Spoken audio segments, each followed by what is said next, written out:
All right. All right. Hello and welcome to our 0 viewers so far, but looking forward to more people today.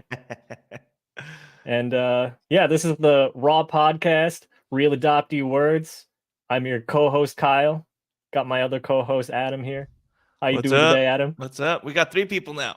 Oh man, see, we're just tripling See, the we're just numbers. Who knows what tripled it. we'll end up with today? And you know Actually, went what? infinite. 0 to 3 is Exactly. infinite. And I am actually very honored that there are people coming in, even though there's just one right now, that they are missing out on Joe Biden's State of the Union address today. Yeah. It's really important shit. And instead, these people are watching us talk about stuff that's completely different from the State of the Union. So I'm honored. I appreciate that. Like that just makes me feel great. Yeah. And So we appreciate it. absolutely. And so I wanted to start today's episode with a topic that's kind of been floating around in internet discourse for the last couple years. And I think anyone that you or I follow or really talk to denounces this. But it keeps coming back up, especially recently with the mass shootings involving Asian perpetrators and victims, Yeah. and just other topics related to where Asian people fit into the picture of the United States of America demographically as it relates to the conversations of ramping up hostilities and aggression toward China. So I think, Mm. regardless of whether people are ethnically Chinese, Han Chinese, or not, Asian Americans are going to be inextricably tied to, in some sense, the actions of China, regardless of any sort of association or relationship to it. But with all the talk about Asians in the media right now, I think that one topic that keeps coming up that's not very challenged is the notion that Asian people are white adjacent. Mm-hmm. And I think a lot of people will say that in this very liberal sort of way without really unpacking what they mean. And I think when I really think about what they're possibly referring to, I tend to think that the notion of white adjacency for Asian people is this collapsing of like 5 or 6 different things into this general phenomenon they feel like is adjacency to whiteness or some sort of privileged status of Asian people in the United States, especially Yeah. in comparison to other minority groups racially or culturally. And I guess first question that I have for you before I start weighing in with my thoughts and our thoughts is, uh, I guess aside from like recent times, Mm-hmm. have you encountered this sort of language before? Um, I think probably this idea has always sort of percolated, or it's like been in the cultural zeitgeist. Maybe not the phrase itself, white adjacency. I think white adjacency is a very new term, very academic, Mhm. sort of intersectionality type of, you know, phrase. That's not sort of what would have been used like growing up, like when we were growing up. Yeah. But I think the idea of like a model minority, like that phrase, Mm. is sort of some tangentially related, sort of in the same vein as sort of being white adjacent. I think it's much more of a dog whistle type term, right? Where you're not Mhm. literally using racial terms like the colored terms, Mhm. um, like white adjacent does. So it's a less honest phrase, but I think there's some of that sort of like you're a model minority, meaning you're like you're kind of closer to white because what's the model, right? Mhm. In America at least. Uh, so yeah, I mean, I think we've always sort of had that.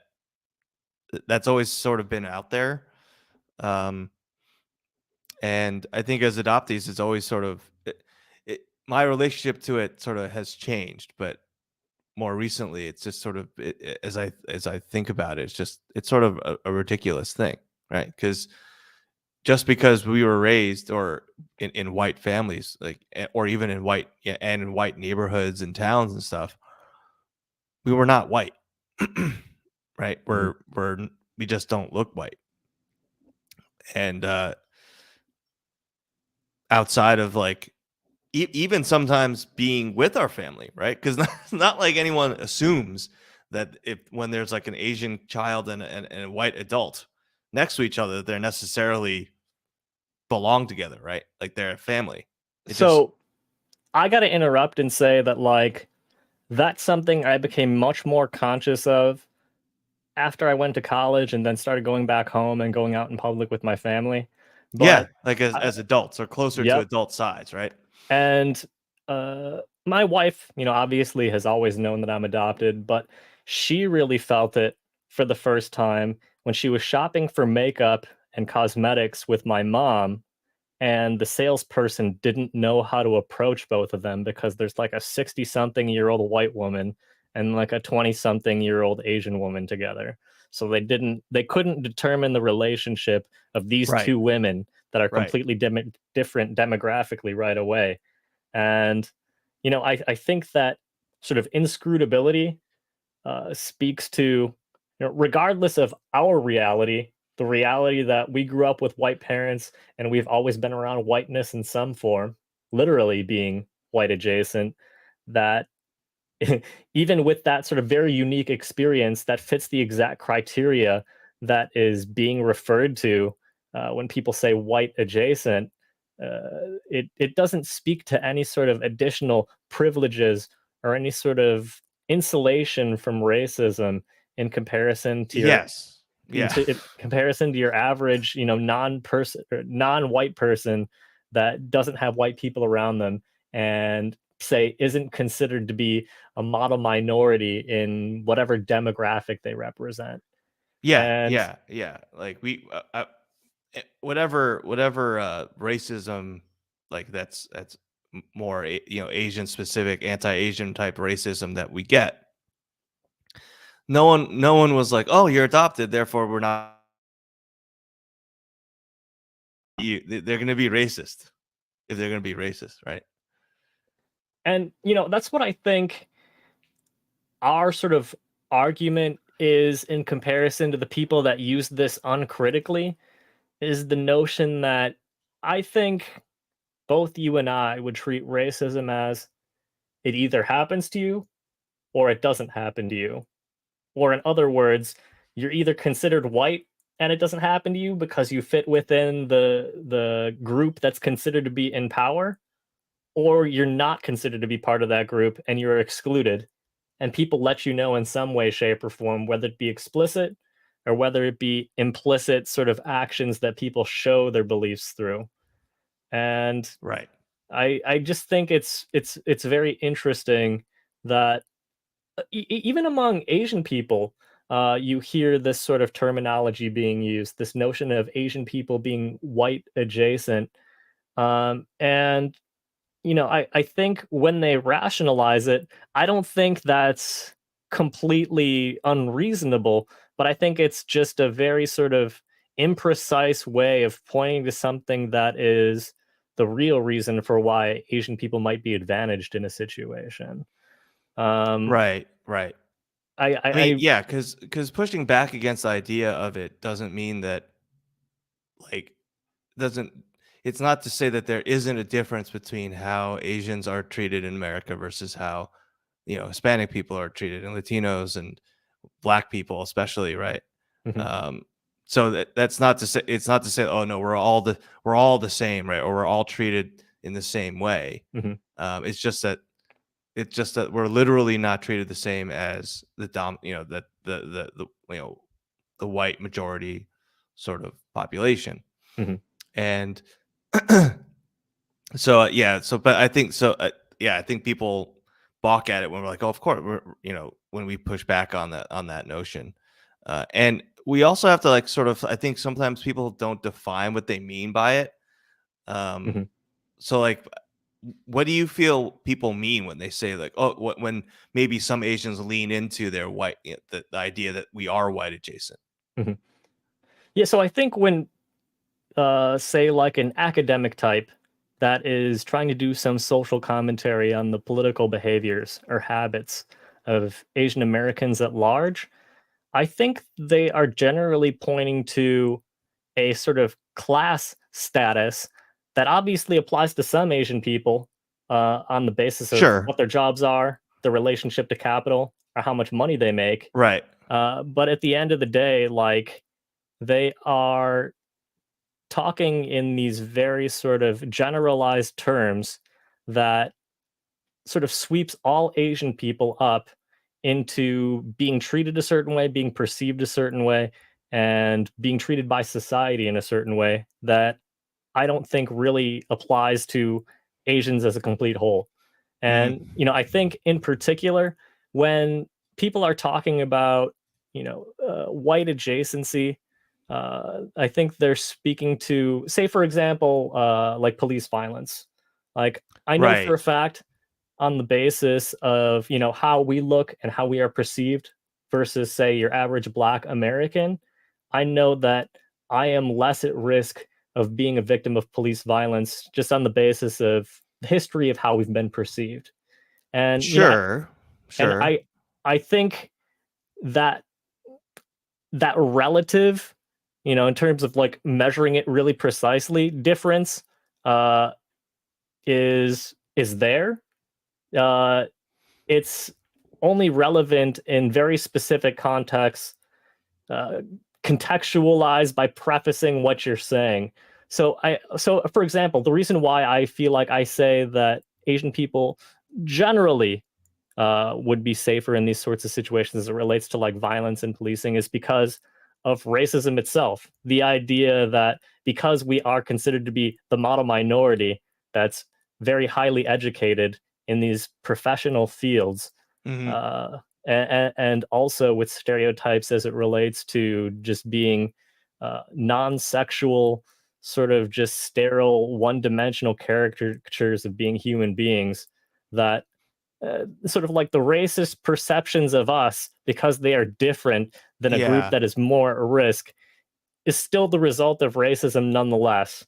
And you need to be very Right. specific about what the privilege is or what the differences are in that situation. But at the end of the day, there is still a racism that applies to both groups, regardless of any sort of difference in how they're treated. Yeah. Um, I mean, and it is important to obviously point out that, you know, that is a big difference in the treatment, right? yeah, It's not, it's not like it's just, oh, an academic sort of difference. Uh, but but I get what you're saying, right? The the reason why both of those things happen is from that racism, right? It's from racism. Um, and racism doesn't just have one sort of outcome or behavior, uh, or actions. Um, it changes, different, whatever the target of it is, whatever the target of whoever is the target of it, it'll look different, right? yep.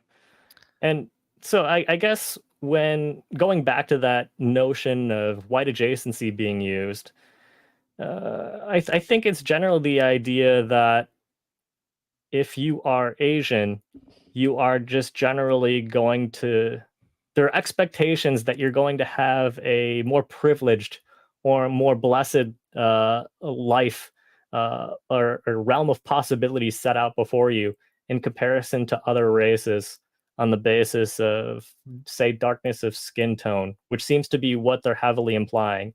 The idea, I mean, I feel like the same people that would say white adjacency are the same people that default to the notion of Black indigenous people of color, rather than just Mm, saying people of color at large.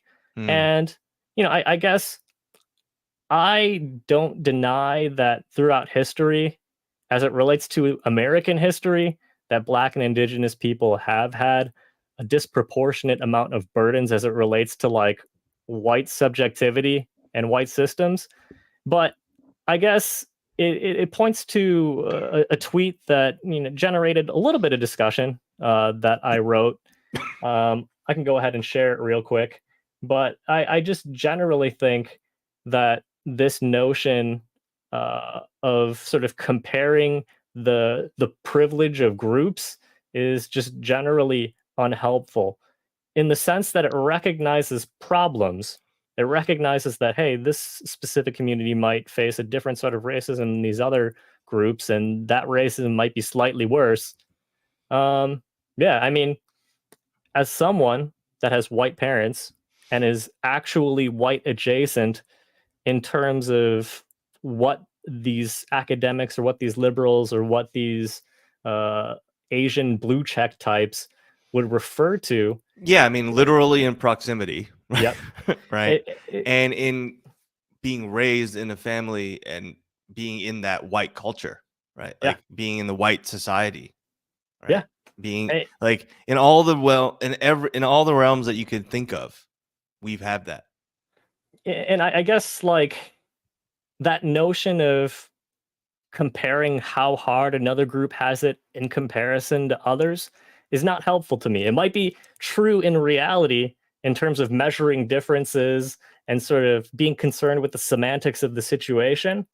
But at the end of the day, all it's doing is recognizing a problem and maybe articulating the problem slightly more, but it has absolutely zero insight into how the shared problem and the common problem, which is racism in general, can be addressed at some sort of higher or broader level. Because at the end of the day, regardless of if I'm discriminated against less than, say, a Black Indigenous person of color, at the end of Mm, the day, the problem still is racism. And I think that if we make these measurements of relative suffering, we are commodifying human pain for the sake of saying, my group suffers more than your group. Therefore, we are entitled to something more as a result of this treatment.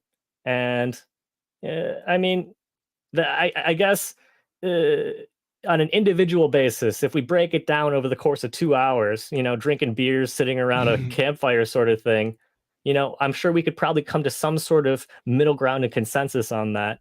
But I don't think you can have any sort of movement or any sort hmm of productive outcome at scale, that underlined at scale, by comparing hardship and commodifying hardship and saying one group has it harder than another.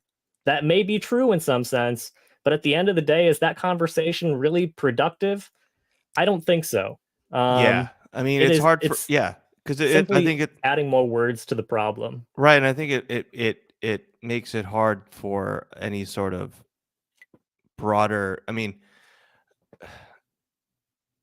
movement or sort of allyship to have that conversation because I think uh, local black man makes some good comments about how there's centuries and a lot of history of solidarity and black and yellow black and Asian communities working together toward common cause. I'm sure there was conflict and disagreement, but there was common cause, right?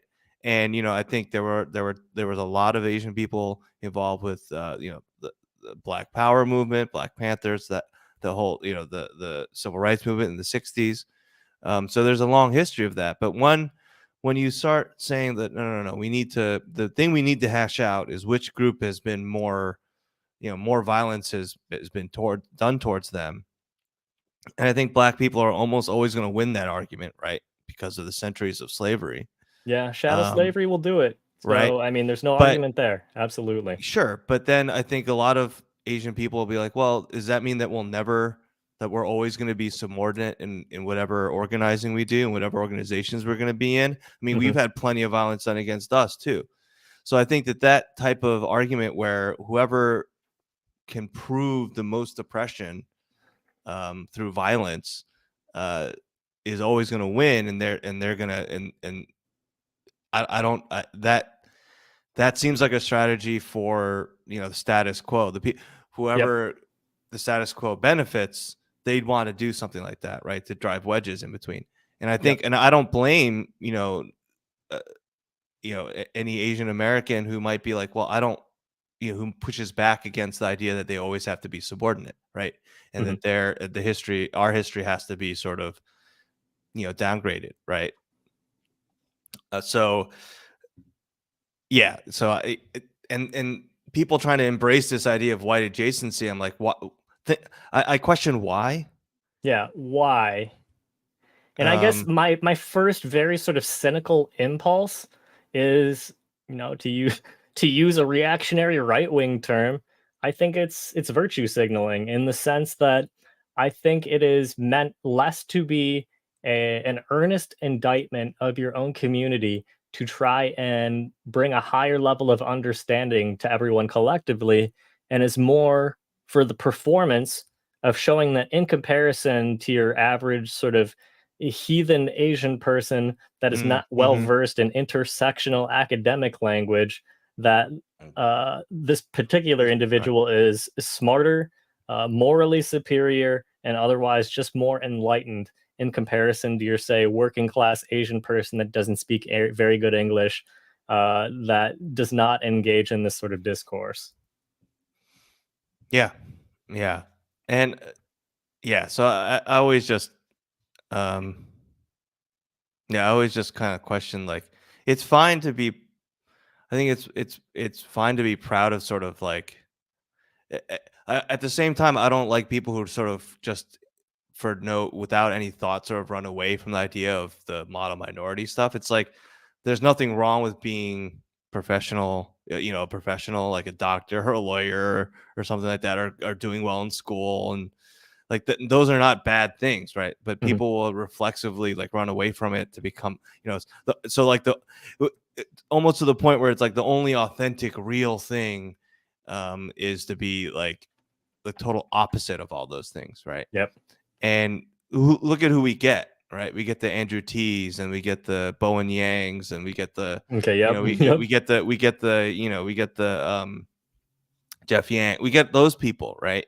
Where they try so hard and they're such posers and they're just cringe, It's like we get we don't even get like talented people. We get like just awful, Yeah, we also really awful don't shit. We because get a Bowen Yang who dresses up like the balloon for SNL, right? Like oh on yeah, the national Chinese TV. spy balloon.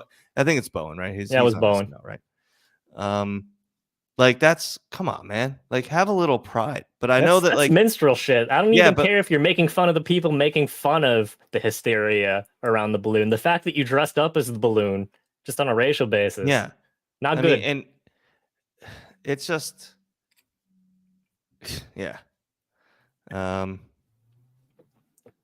Whenever I hear the term white adjacency, it's always paired with shutting Asians up when Asians have real grievances and concerns, or it's used to mask a class dynamic. Hmm. Yeah. And we Absolutely. talk about this. You mentioned this a lot, right, Kyle? Like about like class. Yeah. Class is what we need to think about. Yeah, I think class is going to always be the number one most salient lens to look at how people perceive the world and how they experience the world. And obviously, race is incredibly important because that's the first thing that people perceive. But I mean, the people on fucking Bling Empire have completely different problems than your Chinese restaurant worker in Flushing making $8 an hour. So, I mean, class and like your, I guess, most esoteric and sort of like artistic and whimsical trans person that has $1 billion is not going to experience the same sorts of struggles with homelessness and food insecurity in comparison to your average trans person that's coming from a regular working class family background. So, regardless of any sort of marginalized dimension of someone's identity, I think class is always going to be the number one determinant of the results.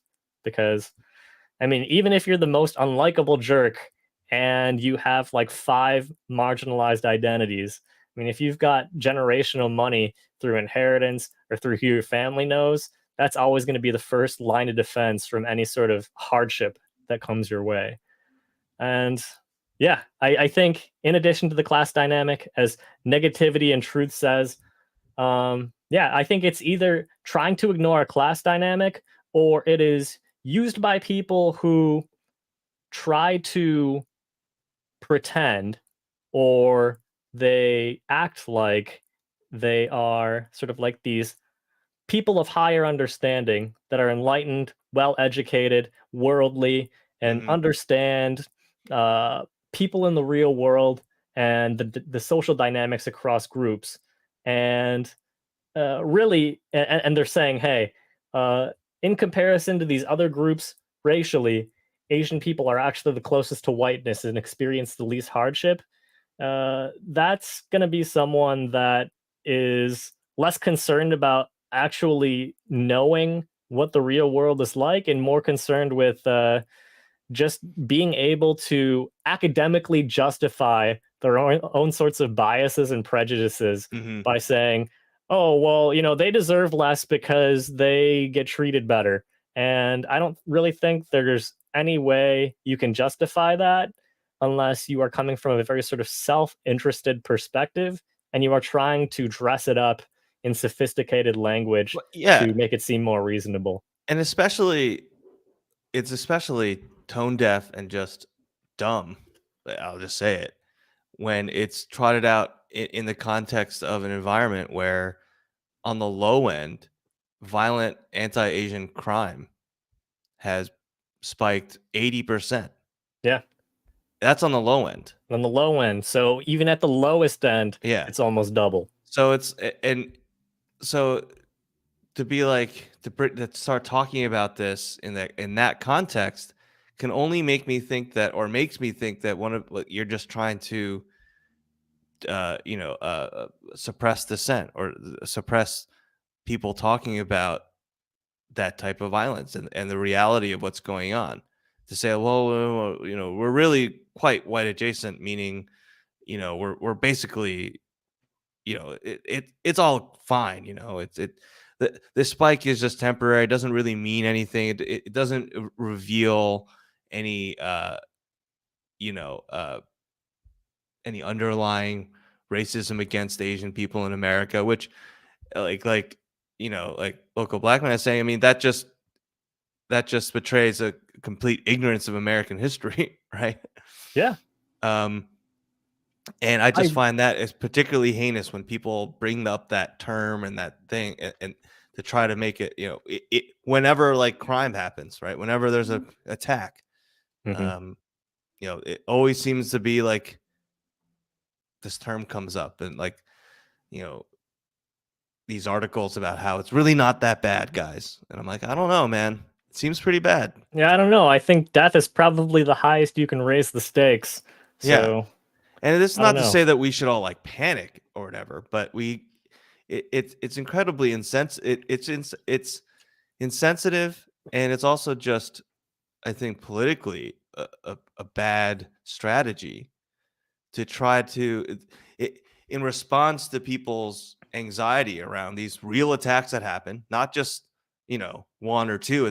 It happens a lot, and in the in areas where a lot of us live, right?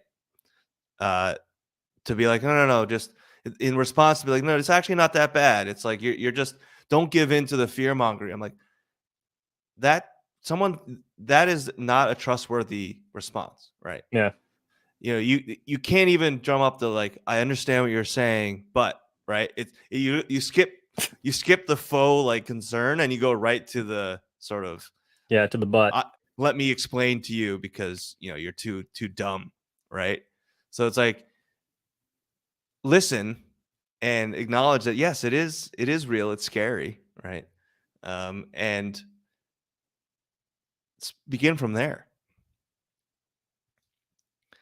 It's like when they say Asians make more money than anybody per household, but leave out that Asians live in inflated areas with 3 adult generations in one household. Yeah, I mean, that's very true. Um, it's not in good faith and part of how they manufacture consent for war in Asia in a way that aligns with woke discourse. Yeah, you can kill the Chinese easier when your left is crying white adjacency, and all, they're rich anyway, right? Yep. Because that's also brings in, there's like a class war. It's like, yes, they're sort of, they're attacked more. We can acknowledge that, but it's because they're rich, right? And you can see that in these studies where they say, the households are more wealthy, or like the perception that Asians keep cash or jewelry in their homes. You'll see, like, there have been some theft rings, and they were caught, and they they targeted Asian homes because of these perceptions, these racist perceptions. Um, Yeah, and I so swear to God, it's not just sort of like harmless racism, you know. I mean, just as like a self-centered side note, as someone that with my disposable income, I buy like, a video game here and there. I don't have any nice Dude, you jewelry. big I mean, spender. I don't buy any fancy brand clothes. I mean, the nicest brand I probably buy from is Uniqlo. So it's just like I would be so fucking mad if I got robbed because some jackass was like, "Yo, these Asian people that keep all the jewelry and all this cash in their house," and they fucking hit Hmm. me.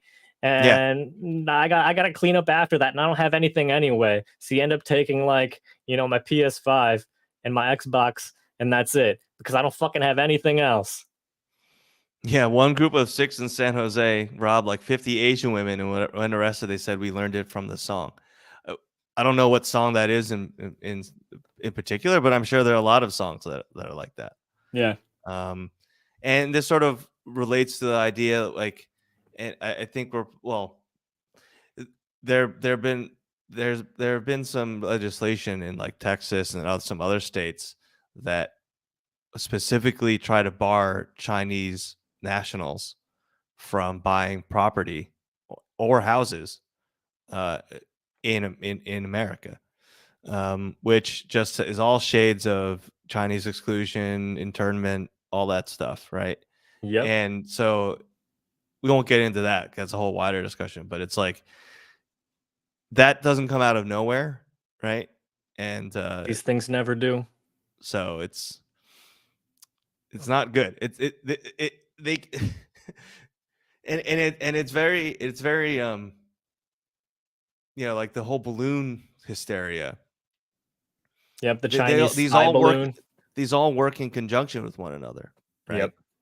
Yep. And don't make it like don't be fooled into thinking that the Republicans that and the Republicans have been the ones that have been pushing the legislation and have introduced it, but there are some Democrats that support it as well in these states. So it's not just one of the. I mean, it's a lot more Republicans than Democrats, but there are some Democrats that agree with them. Don't be fooled to think that it's because they have your best interest at heart as like an American citizen. They're not Shit. doing it for your benefit, right? They're doing it to fear monger. They're doing it to help American businesses, not like American citizens buy the houses, right? Yep. um, or the land or anything like that. This is not a national.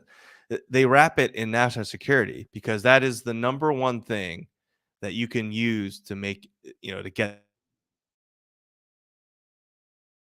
is to say, oh no, it's for national security purposes.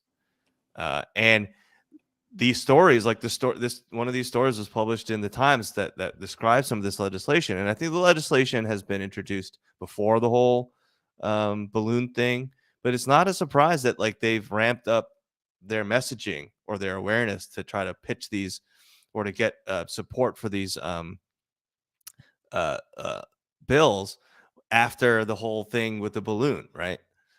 Uh, like they all Mm-hmm. work hand in hand. And like I saw with the balloon, like we knew the balloon launched. Like we were tracking it Yeah, from last year. wherever it launched in China, and we saw it floated all the way, floated up to Alaska, and then it came down.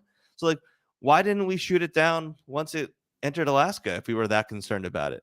We weren't, Right. right? Like someone just saw an opportunity to use it for their own purposes, for their own political ends or whatever, right?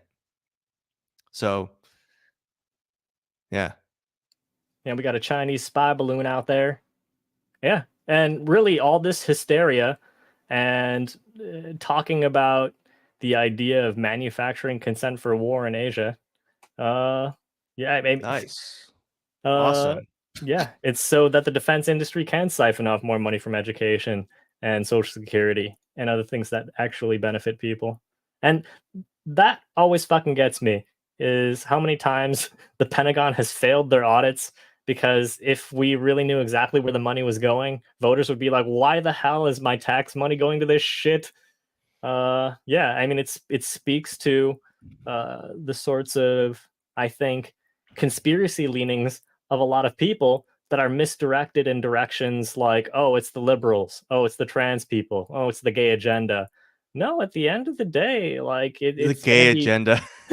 it's gonna be people in power that have some sort of incentive to direct fear and money in a particular direction. And I think the most powerful industries that have historically had an influence on the United States government is going to be the military industrial complex easily. Oh, So, definitely. I mean, like I don't necessarily disagree with the notion, like with the EV battery stuff, like right, like we shouldn't be reliant on other countries, even our allies.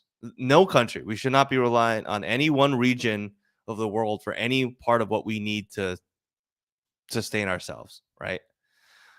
So I'm fine with bringing some of that stuff in house or getting more control of it, in a sense, right? mhm. But it, you know, I guess I lost my train of thought, but it's like, um, I just wonder how far we're gonna go in bullying other countries, right? Like we can just sort of be because, but we also sort of did this with the Japanese with the cars, right? Instead of forcing, we basically were just like, you know what, we're gonna just cut off. Either you build the cars here, or we're not gonna, we're gonna cut off all your imports, right? Yep. Um, so but this is not going to benefit Americans, right? I mean, the price of like EVs is high as hell. Um, just because we're getting the minerals and such from our allies, quote unquote, doesn't mean it's going to be ethically mined or anything like Yeah. that. Um, I mean, if anything, based on the allies that we do have and the kinds of things they do put up with, they're probably doing worse shit than the countries that we actively denounce for human rights violations. Shout out to Saudi Arabia. But I do think that, and I did see, if you want a good movie about this, look up the Pentagon Wars. I'll check that out just because I am cynical of the Pentagon and the military industrial oh complex. yeah, I mean, I really think that came to my own consciousness when I was like fucking 13 years old, and I'm like, why the fuck are we going to war in Iraq? What kind of proof do we have of weapons of mass destruction? And it turns out that was never true. And no yeah, one's faced any sort of accountability for it. That makes me so mad, like that I'm this much older and that like nothing has really changed in terms of like our collective ability to stop these things when pretty much anyone's impulses know better than to, jump into this sort of thing.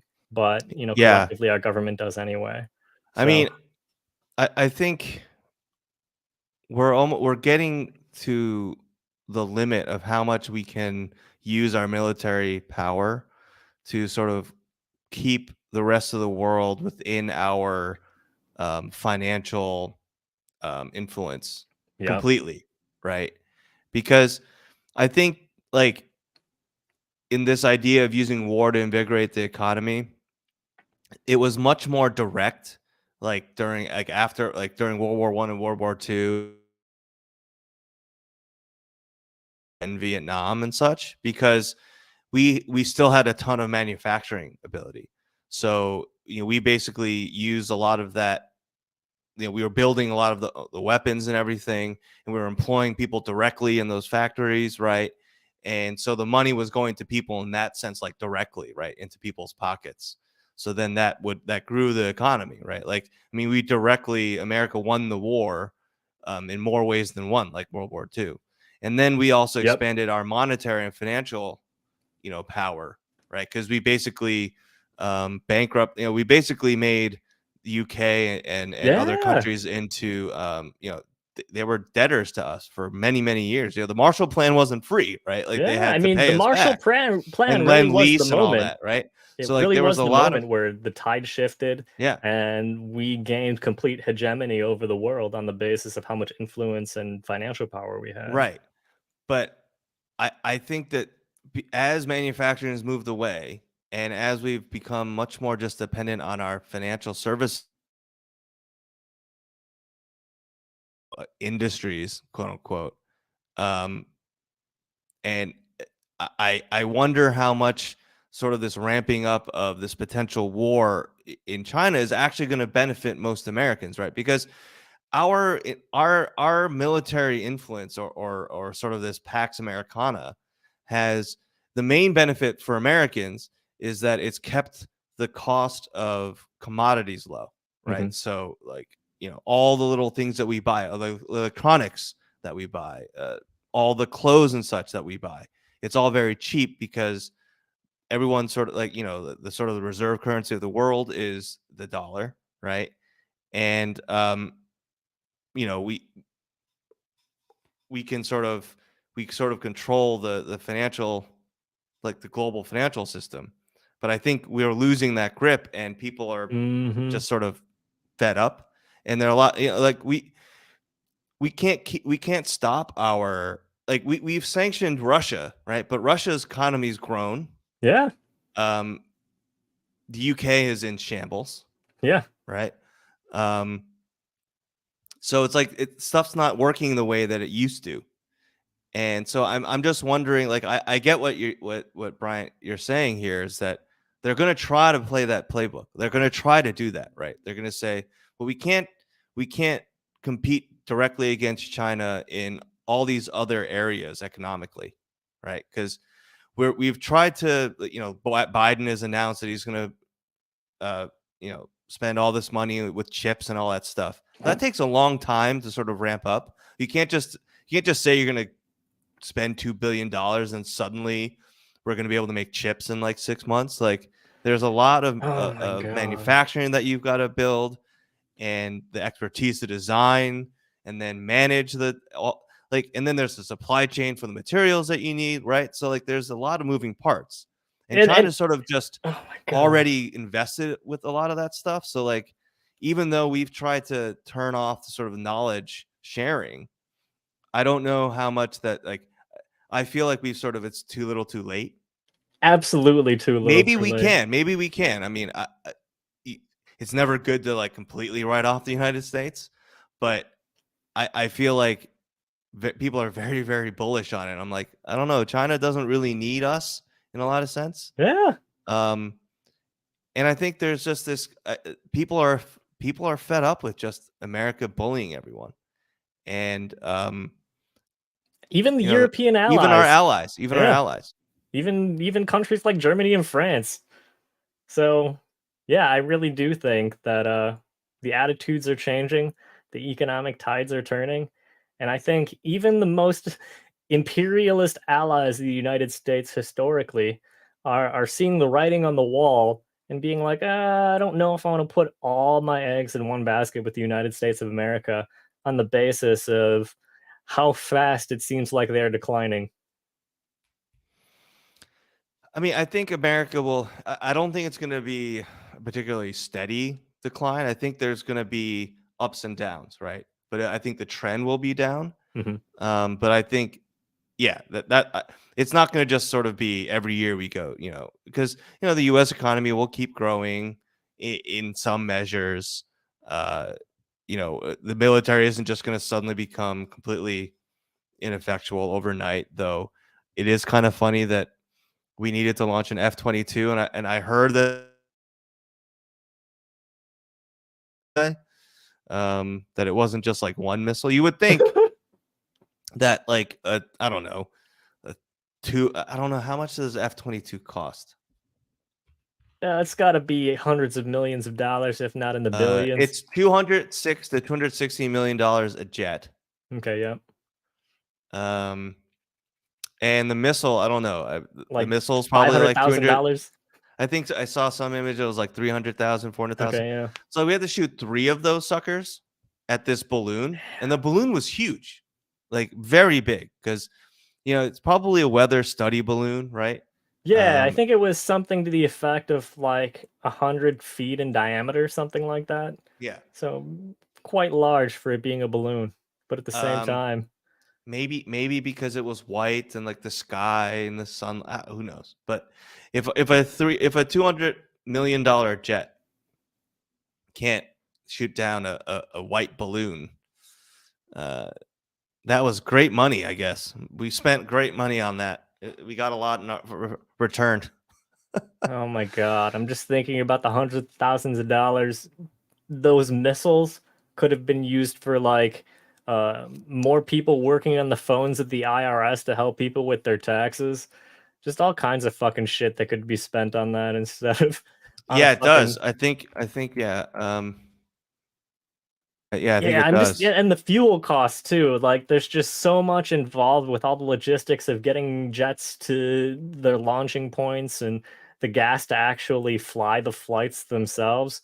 Just all of that is astronomically expensive, and it takes like a wild amount of energy to even Article, get them it ready. says that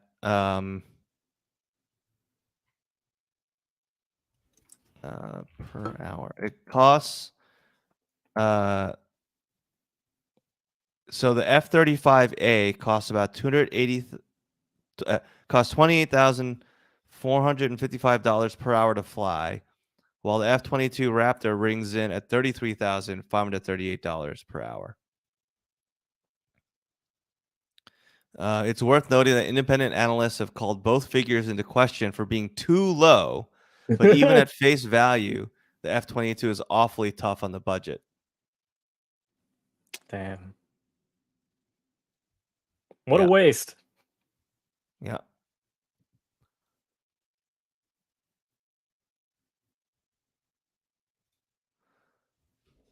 yeah. I mean, Marshall Islands, Guam, Japan, Australia. I mean, Japan, I mean, they're going to it's, it's so funny, like someone responded, with an image of like all the military assets we have around China, um, Oh yeah. all the sort of The flights and military all the bases and things flights like and that. also all the like naval cruises that are near China. And then they're like, yeah, this is okay, but one balloon that wanders in, uh, we're gonna launch the nukes. Like that's everything the U.S. does, not provocation, but Yep. one balloon is tantamount to a declaration of war. A weather balloon. Yeah. So I mean, and a weather balloon that they like said was theirs. Yeah. You know what I mean? They didn't They like. didn't try to hide what it was. Although I heard that in the photos of the balloon itself, the text on there was photoshopped because the Chinese characters on it were backwards. But whatever. Oh, because it's in the picture. Yeah, Yeah, yeah, yeah. yeah. But Anyway.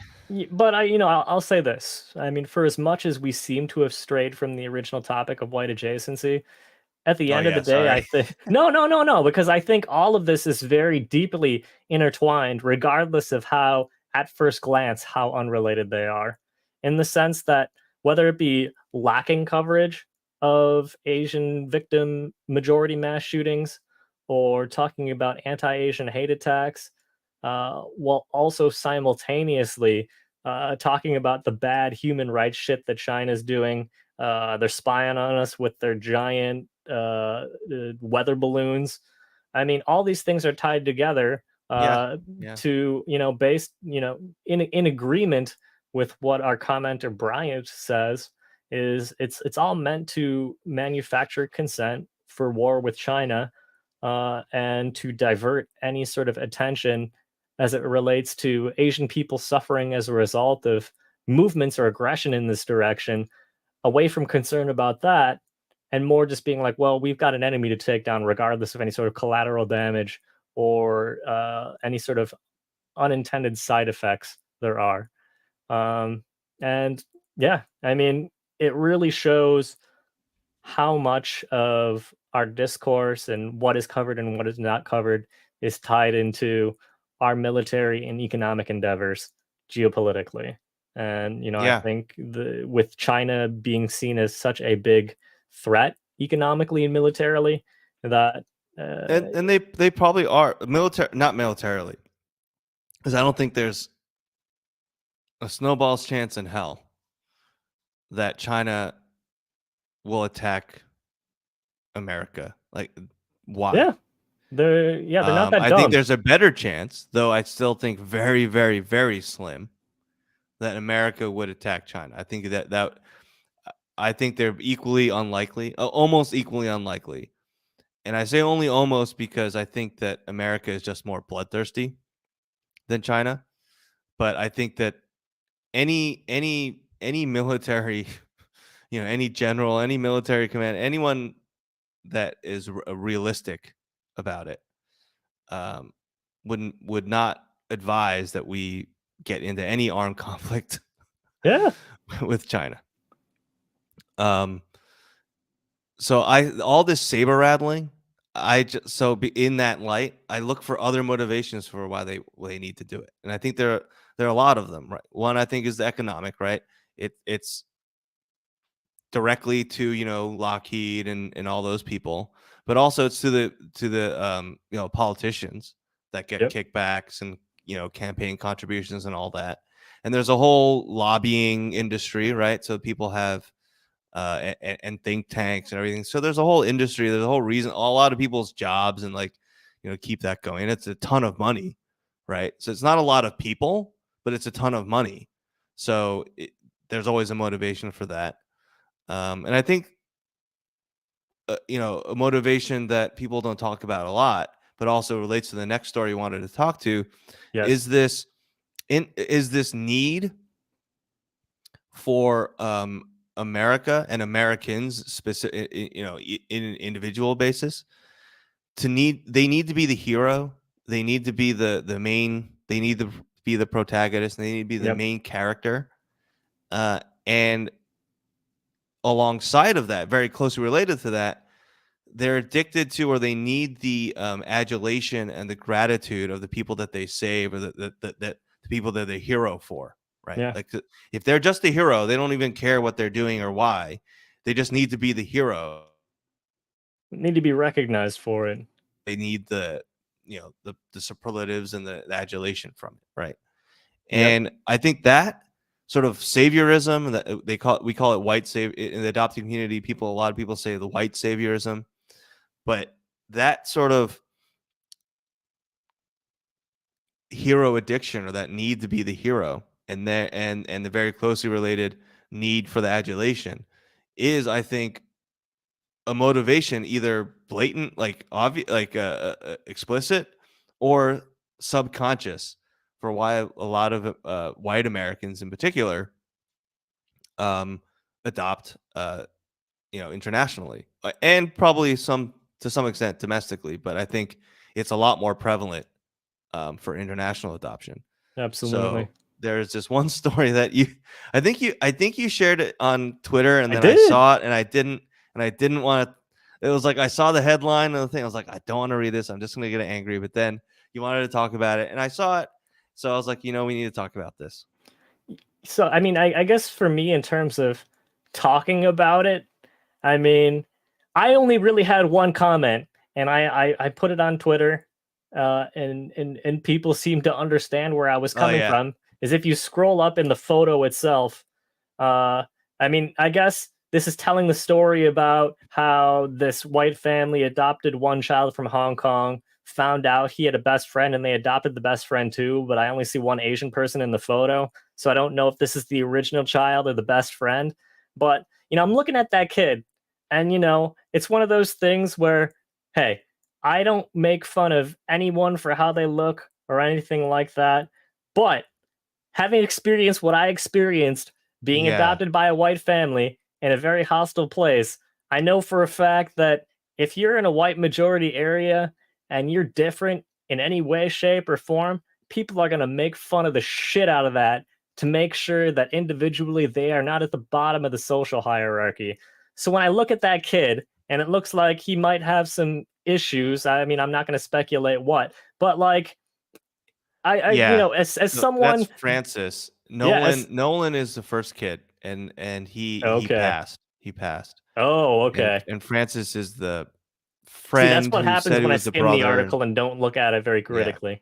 But, I just look at it and I'm like, if I got brutally fucking just like mistreated, like without any sort of disabilities or deformities or any sort of abnormalities in any way, shape, or form, I can only imagine the gap between what people are saying in this piece, like the adoptive mother and father talking about like this whole process of bringing this kid or these kids they love into their home. And then I contrast that in my imagination to how much worse this kid is going to have it than I did. And I didn't even have like any problems that people could really really point to. I'm just thinking like, man, I have a lot of compassion for him because I know how cruel the Yeah. world is out there. And Yeah. it really took me it took me until my mid 20s to stop being a fucking asshole to people because like I was just always dehumanized and mistreated in a way where I knew that like if I went into a new space, I'd be targeted and fucked with. Just like having that sort of cynicism at a young age took a long time for me to get over. Right. And Right. it took for me to be a full adult and realize you can't fucking just talk shit in places like the workplace or the classroom and be able to get away with it. So it took experiences and hard lessons embarrassing myself, you know, basically whiling out in spaces like that for me to find out, hey, that's not the way you're supposed to act. But you know, I look at him, I'm like, man, he's not definitely not the ideal of like your typical white sort of jock aspiring sort of image. So I just Yeah. wish Oh him the yeah. best of luck. I wish him the best of luck because it doesn't look like that family's really going to understand. And I don't even think he'll have the words to understand it until after it happens. So Yeah. best of luck to him. So, you know, I don't like this idea of calling it a blended family. Just say, you expanded your family. Yeah. Um, I mean, because blended clearly denotes different in some way. right. And I Uh, think in this case, it's meant to imply that, hey, these white people that you generally wouldn't expect to be accepting of non white people, not only are they accepting of them, they've accepted one of them into their own family. and they did it. Yeah, they did it twice. Right. They're Yeah. like, oh, they had to, because they were called to do it or whatever. And Yeah. it kind of hits close to home because I think in my adoption, like my parents were not planning on adopting two at the same time. But when they learned that my brother and I were, well, that we were brothers, then I think they decided to take the plunge. Mhm. So, I mean, so it hits close there. Um, it, I'm not in the context of them having to adopt. I'm like, it's great that I guess they chose to keep them together because I think or that they did it afterwards. I mean, it is sort of cruel to separate siblings or two. And I don't even think they were actual siblings. I think they were just close friends or Yeah. whatever. Just a best friend. Yep. Um, and also, I think it's harder to critique. Seem to have medical deficits, um, medical needs and things like that. So and people like that in the U.S. system domestically, even right, it's very hard for people to get adopted who have medical issues, right? Yep. Um, I don't think it makes these people like saints or anything, but it makes it harder to like be like to criticize them because people are like, well, how dare you criticize people who you know uh who brought people like this, kids with such severe needs into their lives, like they did a good thing. Um, but my problem is like, why are we advertising it in this article? Like, why is it a news Yeah. article? And I want to know what Francis has to say about this when he's old enough, right? Yeah.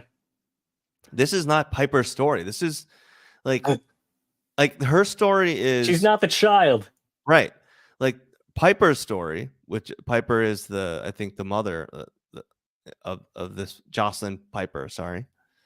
Um, her story is about why she decided to adopt, how the adoption has affected her, but she doesn't really talk. I mean, they talk about a little bit, but then they talk more about Nolan and Francis. Yeah. and their backgrounds. Like, well, that's not your story. That's the story of them, and they get to tell it. So that annoys me, right? Because I'm like, then what are you doing? You're just sort of advertise. What are you advertising here? What are you getting out of this? Like, is That we this are sort of good just a fluff people piece that who like did you're good more than your people? average family. We put in more effort and more love. So give us recognition. Right. And whenever I see a story like this, there's always this underpinning of like you should they need to be grateful, right? Like Nolan and Friend, they were saved. You need to be grateful. And there's always that underpinning. There's always that lurking when Yep. it comes to adoption and adoptees. Yep. Because as soon as anyone tries to soon like every time adoptees point out flaws or say maybe stories like this aren't as sort of harmless or just happy and inspirational as they might seem on the surface, no, the fangs come out, right? People are like, well, how dare you? You should be grateful. And you could be dead or be in an orphanage. So don't speak up, right? And I just get that feeling from this is like I wonder if when Francis comes to ask them, right, like why am I different, or how do I deal with this, or I wonder what China, like Hong Kong is like. Yeah. um Oh, Shug, you don't need to know about that. yeah, We're your family now. I wonder what they're going to do. And they might be great, because They might. I know a lot of adoptive families that are great, parents who are great in that sense. But I know a lot that aren't.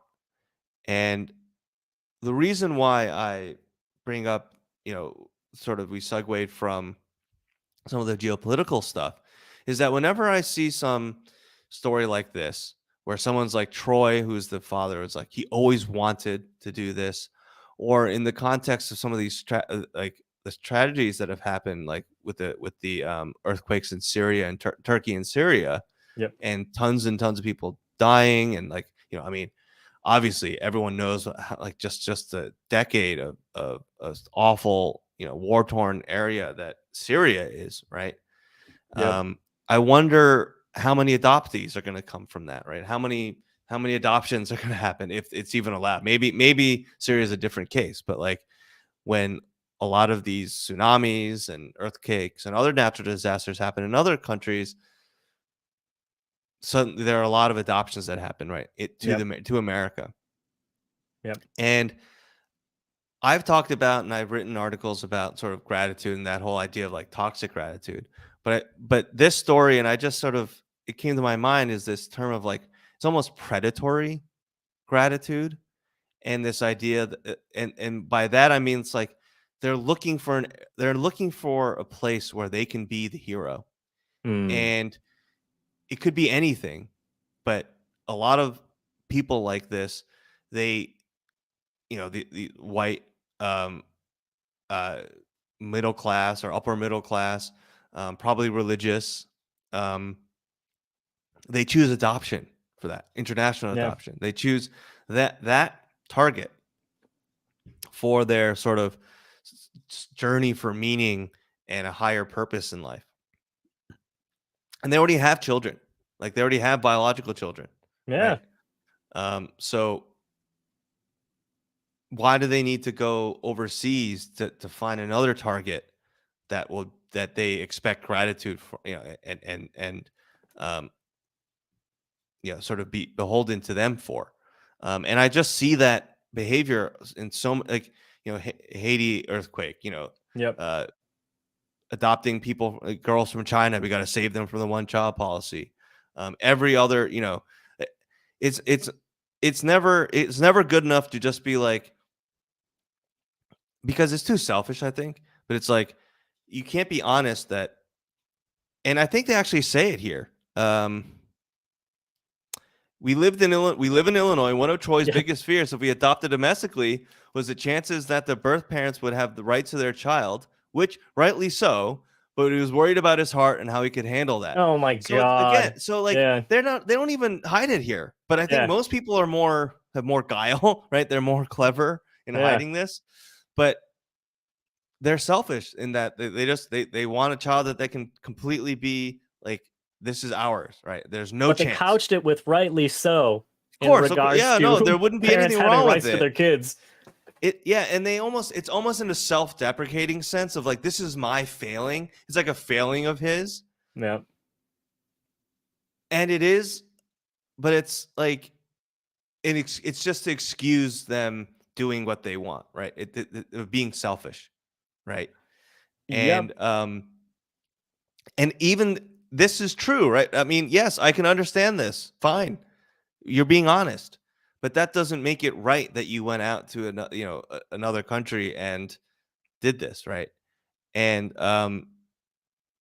so it just like so I find that not only is the gratitude sort of obligation or the assumption of gratitude used in a way as a weapon, but it's also predatory. So I thought that was like, and I've got to think about it more, but I felt like that idea that it just felt fit neatly Mm. into um, sort of just a history of how adoptions happen, and internationally, and sort of just a pattern of American sort of aggression. And I think a lot of it is because like a lot of Americans just truly believe that they're the good guy always, Always. always. And their tweets too, just sort of because people will criticize our response to certain things or our foreign policy. And then this one person was like, "Have you ever?" I think it was one tweet. The guy was like, "Have you ever considered that we're the good guys?" I fucking saw To that sort of shit. yeah, to sort of justify anything we do. It's like, this thing that you're doing is the same thing as what you criticize other people for doing. But oh, we're the good guys, so it's okay. It's like, What does that even mean? That's just like the fucking dimmest, just like stupidest, small brained shit I've ever heard. It's just like, have you been to any other country before? Have you met anyone that looks different than you? Have you ever had any of the assumptions that you had as a kid challenged at any point in your life? Because if you're talking like that, I don't fucking think so. And therefore, I don't think you are credible or reliable to talk to. And yeah, that Marine guy that straight up stole that Afghan baby. That family wants that baby back, but they're still fighting for it. He just took that baby. I mean, with the history of adoption in Korea, right? Like the Holtz would just take babies. Like they didn't have, like they would go to the orphanages and just take the kids and like get them on a plane, and like they'd be in America. And by the time they're just on the plane and onto America, like there was nothing going to happen. Like it was over. Like, Yeah, and I think Korean government at the time didn't really have much of the will to sort of stop it, because it was, yeah. but Got to get rid of the there's a long history undesirables. of this. Yeah,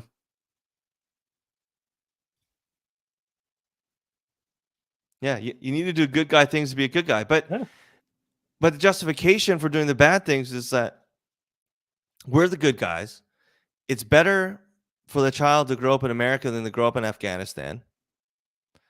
Of just, that's just their argument. So even if it is a literal kidnapping, right? Even if it's fits every different definition of it, it doesn't matter. It was justified kidnapping, and because it was justified kidnapping, then it wasn't really kidnapping, right? Because Yeah. kidnapping implies that it's not justified. But if you take a child and you think it's justified, then it's not kidnapping. And it's It's saving. rescuing. It's Yeah. rescuing, right? It's a rescue then, right?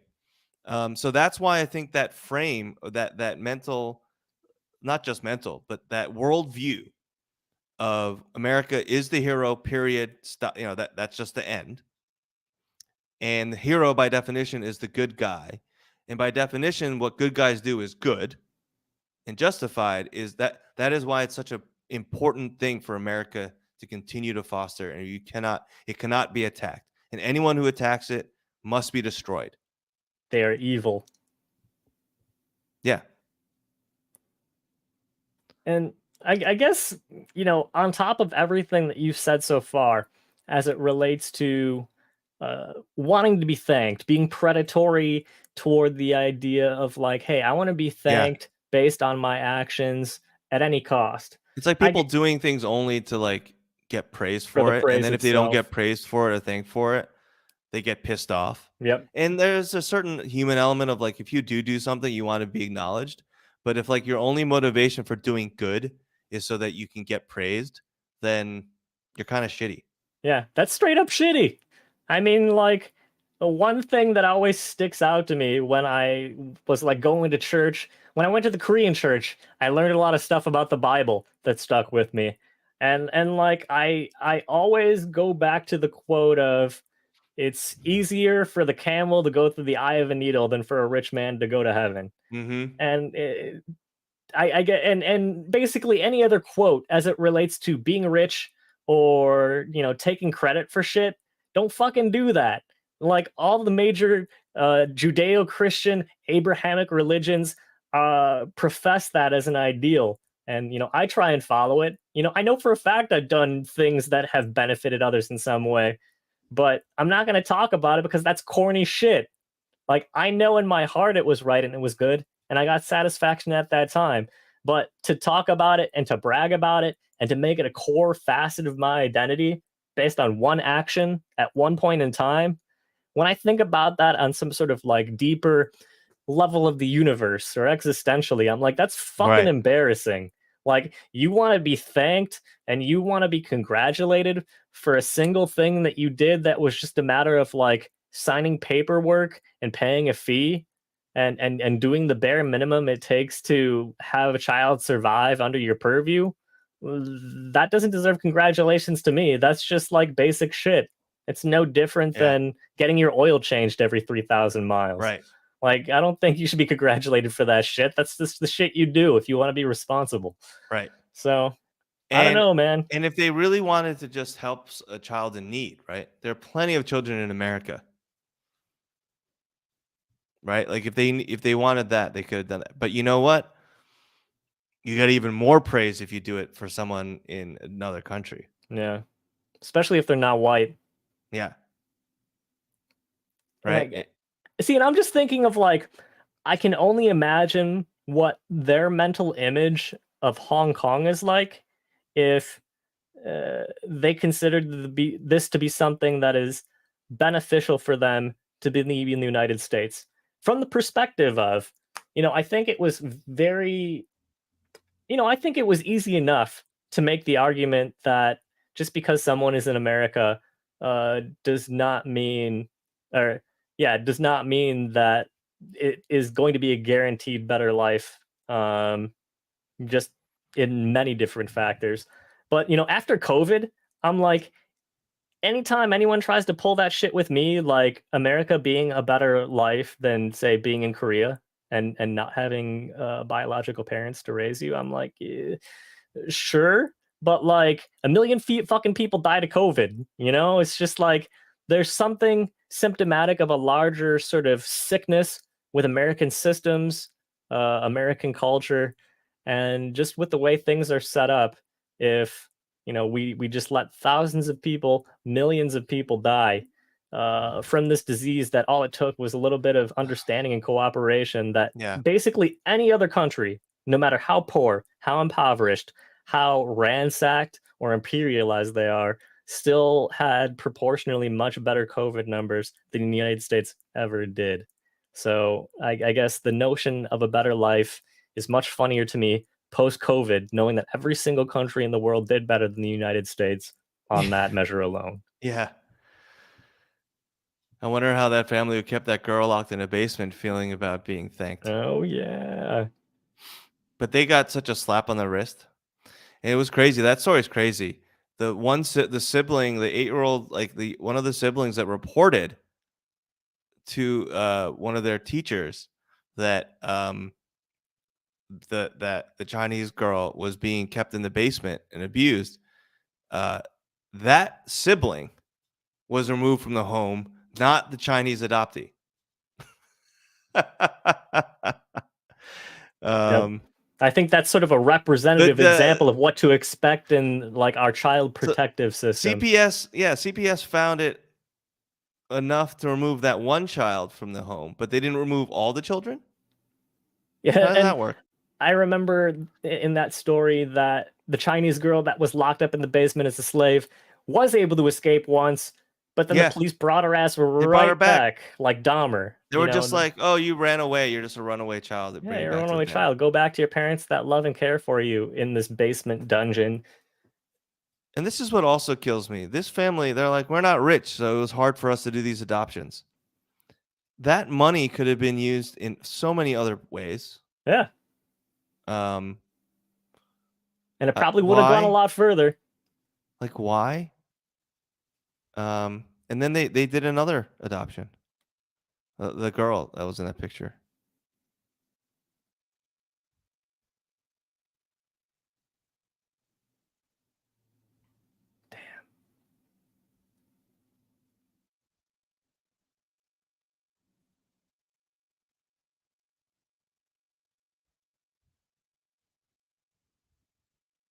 Yeah, I'm just looking and I'm like, this seems to be more about your good deeds or how you felt.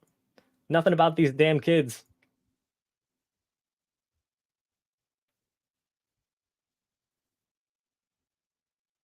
Yeah, this is totally fake modesty. This is fake modesty shit right here.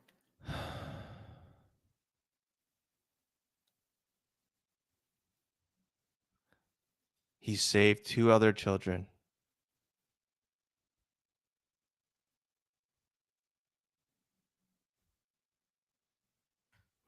I don't know, man. This just pisses me off. Like, It's rough.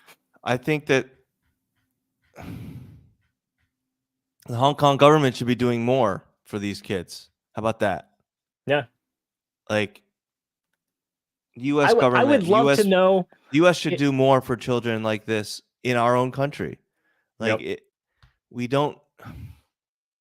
Yeah, why did we have to displace 3 children from 3 different families There's to more go money completely different doing countries? that than fucking getting them treatment. I don't like. Fucking pisses me off, dude. Yeah. Uh,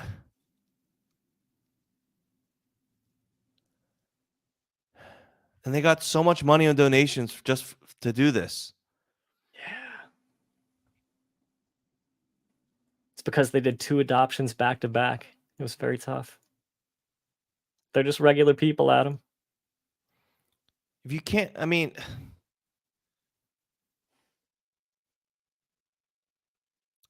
I don't know, man. It just pisses me off, dude. Like,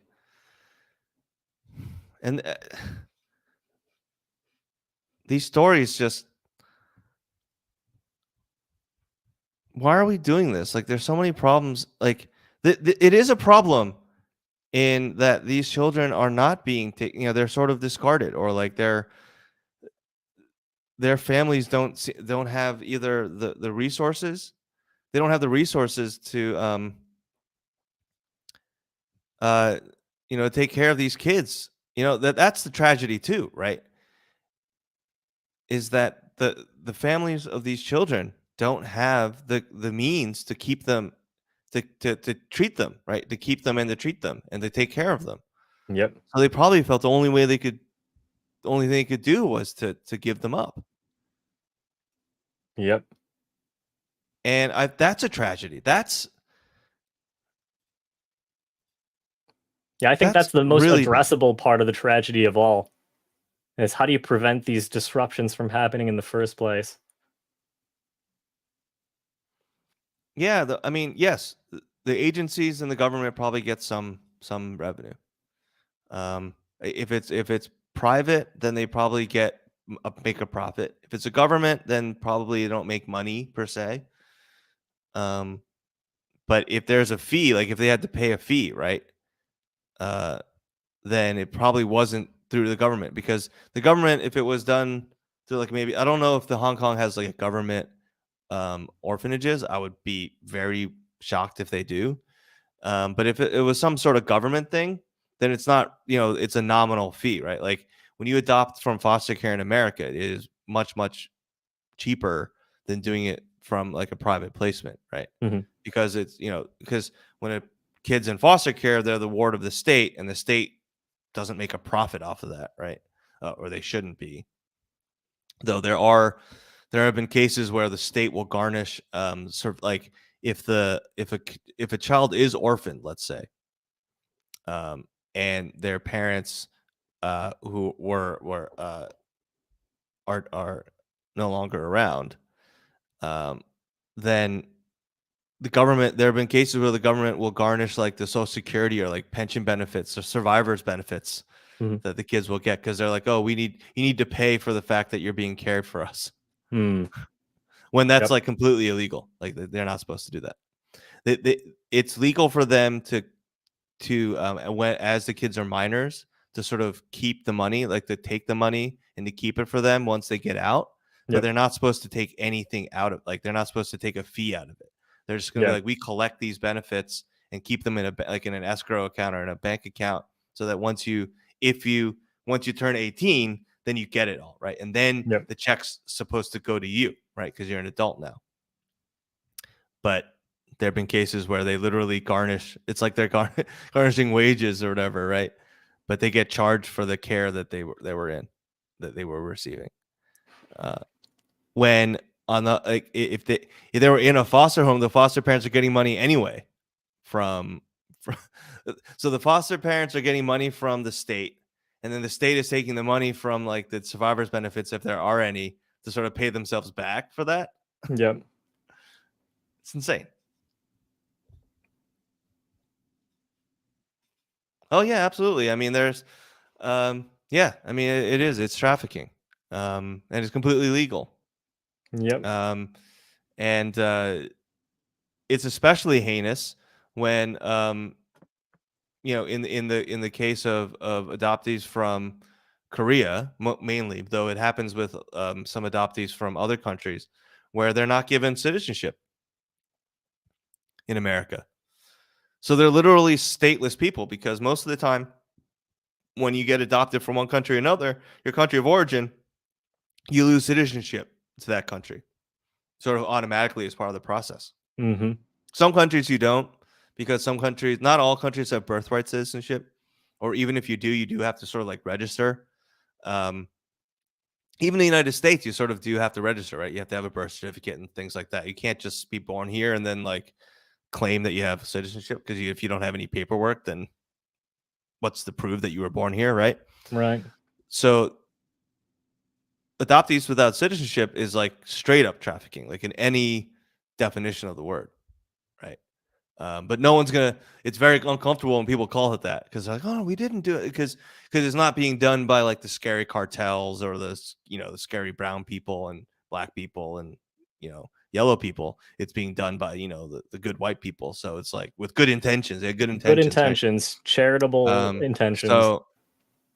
so when but if you don't give a child citizenship, um, and now it's different. Like it's a lot less likely that'll happen. Almost impossible.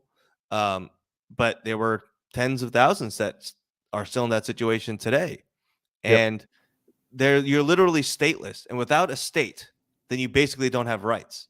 The Yeah. idea of like inalienable human rights is a fiction. It's not a legal Yeah. truth, right? So if you're not a citizen of the country where you were born, and you're not a citizen of the country where you were adopted, then you have no citizenship. You're stateless. You Yeah. basically don't exist as a person with any rights Yeah. in any legal system anywhere on the Yep. planet. Yep. So it's very dicey what could happen to you, right? People, you can't get a passport, you can't travel anywhere outside of the Yeah. country. It can be hard to get, uh, we were just mentioning like the laws about not allowing like non-citizens or like foreign aliens or not whatever to buy land. Like it can be hard to get a loan to buy land, right? To Yep. sign any legal Yeah. Any documentation. sort of loan at all, like educational loans. I've Yeah, heard of people finding out they're not citizens when they're applying for student aid. yeah. So, Any crime that you might commit that would be serious enough where you go to jail, you could just be deported straight up. And I've known, I know adoptees that happened to. and And they don't even know the language of their respective yeah, birthplaces. and some of them are veterans.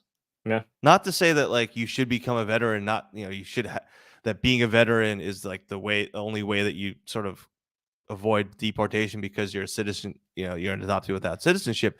But that is sort of like one of those like sacred types of people, right, Yeah. in America.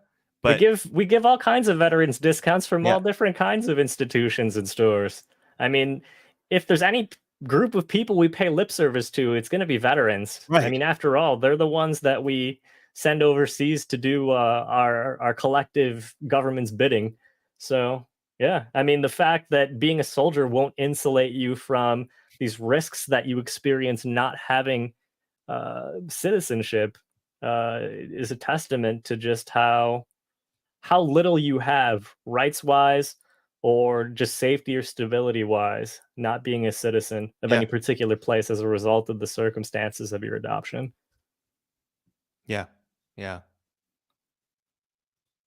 I just in general I don't like these stories because I'm like, this is not about the child and the plight of these children. It's about you.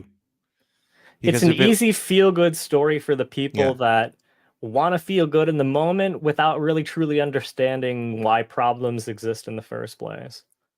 Because yeah. once you start tracing that cord back to the wall as it relates to adopting children from I another like that. place, I like that phrase. yeah, yeah. Shout out to Blink 182.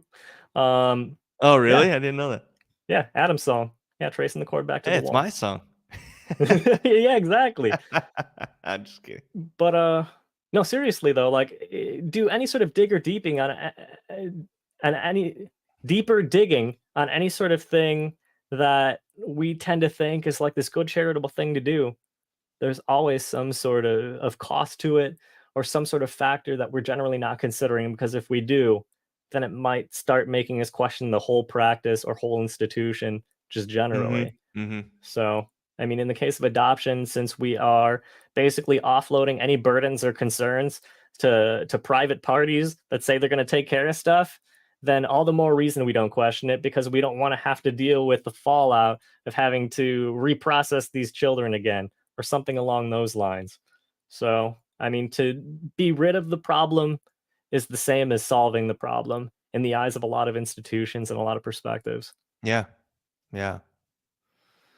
Um, on a completely different tack, because we're Yeah, getting close to an hour and a half here, but did Jack have any deals for us? she did. She did. Yeah, she Okay. did. So she told me that she went to Dillard's this past Okay. week at the Dead Mall that's near us because she's always focusing on She's going to always the going to this dead mall. It hasn't yeah, died yet. yep, hasn't died yet. She likes going to the dead malls because they've got better sales. But Yes, that's probably true. I guess at Dillard's right now they've got 65% off season end items from fall and winter. Okay, what So does that mean? 65. Like So jackets and yeah, like gloves and jackets or like autumn clothes, like okay. sweaters and cardigans and things like that, boots. Yeah, all that stuff 65% off right now at Dillard's. I don't shop at Dillard's, but 65% off is pretty damn good. Well, And yeah, I mean, it's always good, right? That's always sort of like that's a life hack, right? Always buy the stuff at the end of the season yep. because it'll be on sale. Because people are like, why would I buy something from the fall? Because it's not gonna be warm enough for the winter. But you got to think ahead, right? You're No, gonna have it for exactly. the If you want to save that money, next fall, right? exactly. You want to save money on candy, buy it after Halloween, That's Valentine's Day, right. and Easter. Any holiday, right? Yeah, Yeah. Easter. Yeah, Yep. yeah. And then there's one thing I saw a recent tweet here, Yeah. um, where you watched one of my favorite horror movies. Actually, uh-oh, you're going to show it. So I need to pee like I usually do once Oh, every okay. week during this stream. Go for it. So yeah, while I go distract the audience for the next 45 to 90 seconds, I'll Okay. be right back. Yeah. So, Event Horizon. Who's seen Event Horizon? If you do, thumbs up or comment in chat.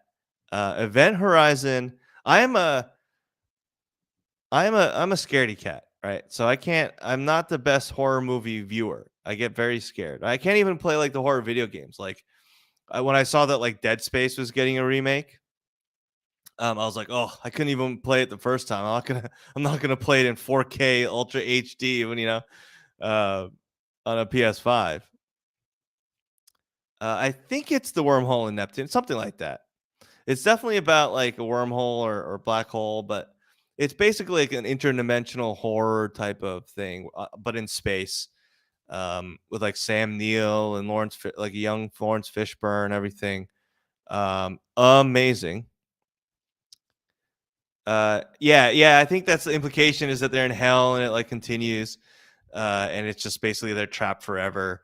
And I think I think the premise, I believe, is that one ship, like the ship that you're following, is trying to find the other ship that disappeared, because they were experimenting with like they had an experimental like wormhole drive, and when they were using it the first time, instead of going where they wanted, it punched a hole into hell or whatever, right? But then it like reappears suddenly.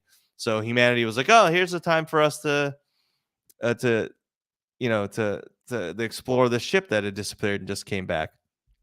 And they should have just left it alone, because it was If it was the biggest space disaster in all of mankind's history, why the fuck did they only send 9 people? That yeah, was very yeah. stupid. Very, very stupid. And it just um reappears 7 years later. They don't know what happened to it. It yeah, went to I'm gonna be hell. like, let's just leave that alone. But I thought it was like, because this came out when I was, like a young teenager. Yeah, 97. And I saw it as like one of my birthday parties. Oh, nice. We all went to see it. I was scared out of my gourd. Like, it was scary, but it was like like, it was not like jump scary, and it wasn't like particularly like super gory. It was just horrifying. It was horrifying. And it was I remember that my brother got so scared from it, and he's a little bit younger, and and I'm gonna say it on the stream, but like, he got so scared that he had to like sleep with my parents for a couple of days. He was that scared afterwards. I mean, But it's like super entertaining. I mean, um, yeah, I mean, I would say it's I up there with that. I think the horror is similar to Silent Hill. Yeah, Um, speaking of which, very atmospheric. Like, it's I think what it does well, like Silent Hill does well, is the idea of things are happening and people don't know if it was real or not. And you, as an audience member, don't exactly know if what just happened is yeah, real or not. And you and, start questioning, are they experiencing reality or are they experiencing their own delusions? right. And And people the start confusion between acting, the two and is so, interesting. people are going and like hurting each other, and or mutilating themselves, but you don't know if that's actually happening. Like, it's just it's really good. And I'd say that there are some great jump scares in there. I'd say there's probably There are about 5 or 6 some, jump scares in there. but Um, it doesn't rely on them, right? It's yeah, like, it doesn't rely on them, but I would still say, like, even in comparison to a horror movie that's straight horror, I don't know, something like Halloween or Scream or Nightmare on Elm Street, something like that. I still think this movie is scarier than all those movies that oh, I just named, definitely, it's a because much better film. there's a certain campiness and self-awareness to I guess your standard horror movie, like your Wes Craven movies or even like your John Carpenter movies, in Yeah, comparison to Event Horizon. Event Horizon is meant to be fully serious yeah, and sort of scientifically yeah, factual but speculative in how bad things could go. And yeah, taking that more realistic sort of scientific approach makes it seem that much more plausible that these wild, crazy things would happen. I mean, the way they talk about, like, yeah, we use 3 magnetic fields in this room to create a black hole to fold space time so you can yeah, because appear they're like warp. They're at another create a point in wormhole, space right? in the Yeah, universe with traveling zero distance. Like, all these well, it's a wormhole, concepts they right? I use mean, yeah, are really interesting, and it just makes it that much more convincing and that much more scary. yeah. They play it. It's very straight, right? It's not meant to be campy at all. Um, it's serious without being like too serious. It's just sort of like, um this is our universe, these are the rules. It's not too much about the science, right? It's like a science fiction horror movie, Yeah. but because it's like set in space, and with the um all the science mumbo jumbo about the black hole and the magnetic fields, but it's not really about that. um Yep. if you haven't seen it, go see it.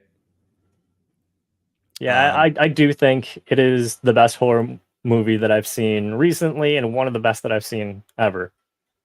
Yeah, I mean it's on the short list of best horror movies, in my opinion. I mean, And for as little as I hear about it, I know it's sort of like a cult classic. It's got its own following, but at the end of the day, like, not many people talk about it unless they're talking about just like very specific movies in general. So I don't know. yeah, It was a good movie to see because I'd seen a little bit of it when I was a kid, and so I guess I'm kind of lying when I said I saw it for the first time. But this is the first time I've seen it all the way through as an adult and yeah, really understanding what's going on. But like, I saw it edited for TV in like fifth grade for like 15 minutes, and it was when like the young kid, the engineer kid Justin, mm, on the ship, like launches himself out of the airlock when he's like hypnotized, and like the way he was yeah. I just like remember. being flipped inside out and like bleeding and shit, like in Yeah, space, in the that's right. vacuum of space, that scared the shit out of me so bad. I couldn't. I had to sleep with my parents for a little bit after that. Oh, dude. I That was mean, scary shit. it. There's just I don't know. Yeah, maybe it's a cult classic thing, but it's much better than any. It, I like that the fact. I mean, I'm glad that it being a cult classic has kept it sort of people remember it, but it Yeah. deserves better than that, right? I think so too, because I don't think it's cheesy in any way, No. shape, or form like your typical horror movie is. There's some sort of cheese or corny factor in horror movies that's traditionally been there that's not in this movie. Yeah. And like yeah, this is a cosmic space horror. There are not many of those, right? Especially of this quality, right? Because this is definitely not one of those like C D, like D, D grade like horror direct to Yeah. VHS sort of movies, right? It's got an amazing cast. It's really it's not too long. Yeah, Um, it is incredibly short for how much ground it covers, yeah, it's very and taut. it's 95 minutes. Yeah, It's very rare you find a movie that good that's under 100 minutes. yeah. People should go watch it. It's really really good. Um, especially in this day and age where I feel like there are just not that many great movies. Yeah, there aren't many great movies and there aren't many scary movies. Though there are a lot of good horror movies, I think. But um, I guess I'm not sure. I haven't really seen many recently, but I guess this has scared me in ways that other movies have not before. So I'm gonna say that if you like scary movies, this is probably gonna be one of the best ones you've ever seen. That's my guarantee. yeah, and you think it like sort of holds up visually too? Because I mean, it You is a know little what? older, right? I'll Like say this. 1997, something like that. There is some like uncanny valley stuff as it relates to like the CGI. Like Hmm. you can clearly tell some of it is CGI, but none of it has aged terribly. Okay, that's Um, good. That's it's good. definitely, I mean, when you look at like the liquid metal transformations in Terminator 2, I mean that looks aged, but it doesn't look so bad that it ruins the movie. And Right, I think Event Horizon is very similar in that like some of the CGI looks primitive, but it's not used heavily enough, and it's right. used with the right sort of things where it doesn't look too off. It has aged very well for how much CGI is in it. That's good. That's good to know. Um, Yes. cool. Um, yeah, I think that was. I think that's all we had for today. I mean, I think we covered a lot as we tend to do. Um, Absolutely. are you gonna watch the Super Bowl at all? You I think? really don't. I've had a lifelong thing of not caring about football. I'm going to continue Yeah, carrying on that journey. What platform? Okay, so here's the thing. Usually when I'm going to rent or watch movies, I usually just go to Amazon and just rent it. But because my mom has been watching a lot of Star Trek lately, I did a Google search and found that it's free on Paramount Plus. So if for yeah. some reason you're dumb like me and you have Paramount Plus, you can watch it for free. Otherwise, you can watch it on Amazon for $3.99. So either If way, you have Direct TV, I think it's on demand there. Fubo TV, which I know is not that popular in America, but if you have Fubo TV, which is another sort of like subscription live TV type of okay, service, like Sling or but they have something. like on demand. Yeah, it's sort of like Sling or like Plex. And Okay, then yeah. yeah, as you said, Paramount Plus. You can watch it on Paramount Plus or stream it there. And then it's for rent on Amazon Video, YouTube. You can rent it for like, so go to justwatch.com and type it in. And justwatch.com is an amazing website because it'll tell you where everything is streaming, whether it's free or not, rent, buy, and the price. And they also have an app. So like that's where I went to figure out where you can watch it. And if you sign up, it's a free subscription. You can tell them which services you have, and then it'll just highlight which of the ones you have you can watch it on, stream it on.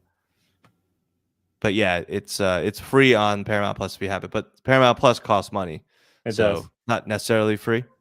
So there's nowhere there's nowhere to watch it for free. At least that we see here, yeah. or without torrenting. But and it's directed by Paul W.S. Anderson, right? So good director. I forget, that name is super familiar. Like, what's some other stuff he's directed? Just, I know I recognize the name, but he's done a lot of the Resident Evil movies. Okay, that's why I've heard his name. Yeah. He does a lot of these sort of B movies, sure, science fiction and stuff like that. I like him. I think he, a certain genre. But I think Event Horizon is definitely his most serious movie. I think so, yeah. And it's funny, like it only has a 6.6 in IMDb, which I feel is like it's one of those things where like I can imagine it getting a 6.6 at the time, but like nothing else has really outdone it in terms of like horror and horror storytelling that I've really seen. I'd give it at least an 8. Shoot. Yeah, people saying it's like a 7. That is not a 7. It's definitely at least an 8. Yeah, but I don't necessarily care what other people think about it. But the cast: Lawrence Fishburne, Sam Neill. It's one of his best performances. Jason Isaacs is in it. Not many other well-known people. The way that I described the cast, because I'm not great with actors' names. It was like I was like Larry Fishburne's in it, the doctor from Jurassic Park that's not Jeff Goldblum, and a bunch of other fucking people I don't know. So yeah. Anyway, great movie. Yes. Go watch it. Yeah, same thing with the football. Like I'll probably watch some of it. I mean, you know what? So I finally bought one of those like antennas for the indoor antennas for the over air okay, TV. Yeah. So I think I get Fox, so I could always watch it for free. So that, like, Chris, you're saying I love free. Yeah, so I bought a $20 antenna from Best Buy, and the TVs still have the coax cable for the antenna and and they have built-in tuners. So, I have like 30 or 40 channels. Most of them are shit, just like it always was. But I get I get like Fox, ABC, NBC, CBS. So I can watch anything, that's like primetime sports stuff. That's the only reason why I'd want TV anyway. So it's nice. Now I might buy a better antenna and see if that makes a difference. Because they have they sell these amplified antennas that like long range antennas, longer range, and get more channels. But the thing is, it's like that like it's a one-time fee. So it's like I bet I spent $20. It's not like I have to keep paying $20 to use it, right? So even if I have to get like a slightly better antenna or a much better antenna and pay like $60, $70 for it, that's only one time, right? It's not like, so we'll see. See, that's the way TV used to be. Yeah, exactly. That's the way things used to be. You could just turn your TV on, have it search for channels, and then you'd see channels over the air. But now you need to buy a special digital antenna for that shit. So I have to watch. You have to watch ads. But okay, I'll do it. I'm not sitting there all day, and like I could watch YouTube if I want and whatever. And I hate you have to watch ads there, but they're short and skippable. And I kind of, it's funny, like we've come full circle where like I'm kind of okay with the idea that I need to sit through a commercial, is but I I'm not paying any additional money to watch this thing. And I don't necessarily need to be able to watch whatever show at any time of day that I want, right? Um, if I wanted to do that, I could buy. They still sell DVRs, right? You can still Yeah. you can still buy one of those, and I could DVR it if I want, I guess. So I'm sort of going backwards into the older technology because I'm like, I realized that I was paying so much money for TV I was not using and for the phone service that I wasn't using just so I could use my internet because I Yeah. like the internet. So like I called them. I'm like, how much would it cost me just to buy the internet? And it's like half. So I'm like, that's fine. Yeah. I only get one service, but it's like gigabyte internet. I'm sold.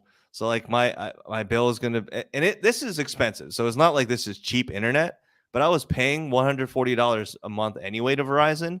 No, And then I'm like, exactly. okay, I just want the gig internet, and they were like $74.99. I'm like, Do it. done, Yeah. Absolutely. If it's available too. done. Like I'm, and I just saved $70. Boom. So, and I canceled everything other than Netflix, and I have Amazon Prime Video just because I have a Prime subscription. Right. Which we use, right? We order enough stuff for that to be. I canceled my Audible subscription. I tried to cancel everything, and I realized, what's so dumb. What? This is the last thing is like, so I switched my cell phone service from AT&T to Google Fi, Mhm. and I actually I thought I would be able to get away with just doing their sort of like base $20 a month plan and Yeah. paying $10 a gigabyte for data because I'm like, I'm mostly at home, but then I've been driving more for work, so like 3 days a week, and I realize I use a lot of data for both navigation and like if I'm streaming Spotify to listen to like music. Yeah.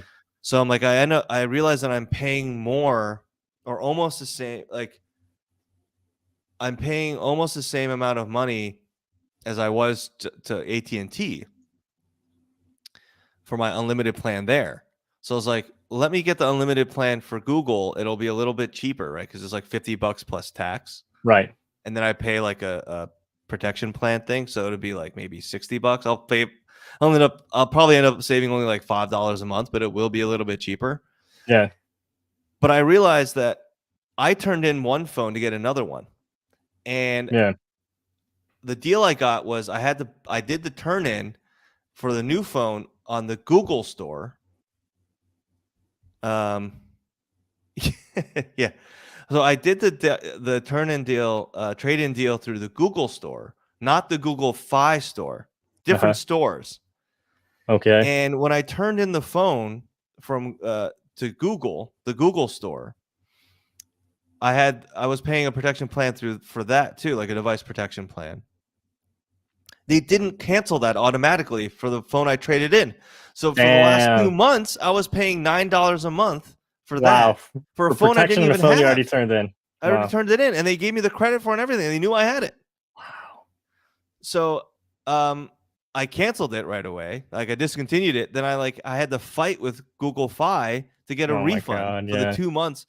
And I had to I had to be the whole like, can I speak to a manager? And they finally gave it to me. So I have to check. They said they did it, so I'll have to check that it's on my bill. And I'm like, it's sort of silly on one hand to argue over $18, $18 plus the tax. But I'm like, they shouldn't have done it anyway. So like, they shouldn't have done that shit.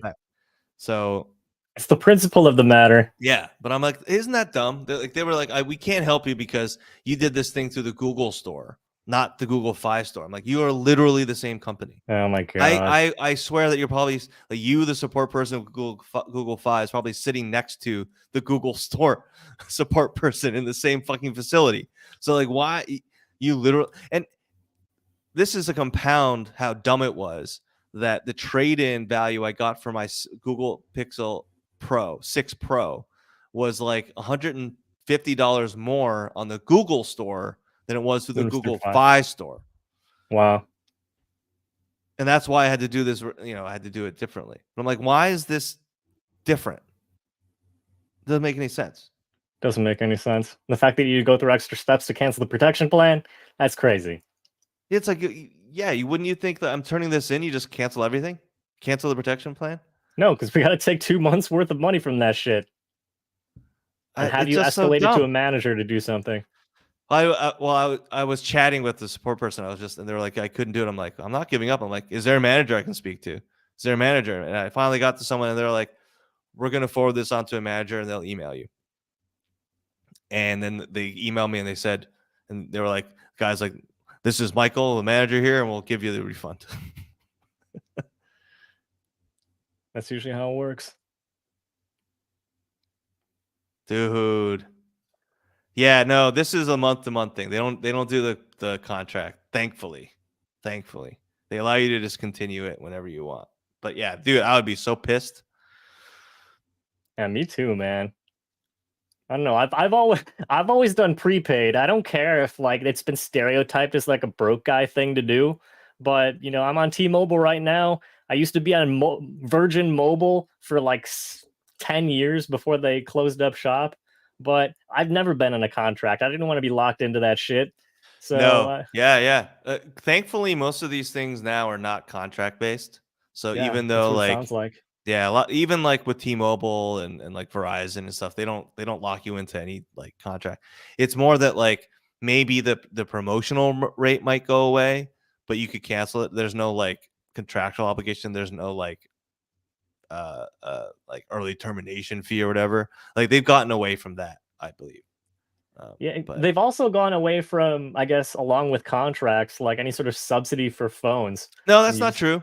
That's not true. You can get really, a like so the new Samsung phones have just been announced, right? You can pre-order them. They're yeah. giving stupid discounts if you like trade in a phone. But you gotta trade Oh, in your old phone, okay. right? That's how they do it then. Yeah, it's not like a straight discount. Okay, Or yeah, even if they do, it's only like a few $100 on like a phone that's like $1,000. But if you trade in a phone, that's how because they can just sell it again, right? yeah. Or like I think I was on T-Mobile's website just to see what was around, and they're like, or maybe it was one of them. They're like, you can give us any Samsung phone, you can get a free one. Damn, I'm like, you can have like I don't any know, phone. any Samsung phone, and they're just gonna give you a free like S23. Okay, Damn, they could. I mean, right so now I've had my Pixel 4a for like two keep it. years now. Yeah, I don't see any reason to upgrade now. And you know, I was an iPhone user for 10 years, but the fact that like the price just keeps going up to like 800 to $1,200, I'm not fucking spending that much on a phone. Are you crazy? Like, I won't even spend that much on a graphics card. Give me a break. Yeah. What? It was AT&T. I'm seeing buy one get one free on T-Mobile, but Yeah. yes, it was AT&T. The new Samsung Galaxy S23 free. Trade in a Galaxy phone any year, any condition. Wow. Oh, okay, here's the fine print. Requires trade in a Galaxy Note S or Z series phone. Okay. But I guess any year Yeah, as S long as it's phone. in the series. You got like a S10. I don't know. Shoot. Just buy a busted ass one off of eBay or like the Facebook marketplace.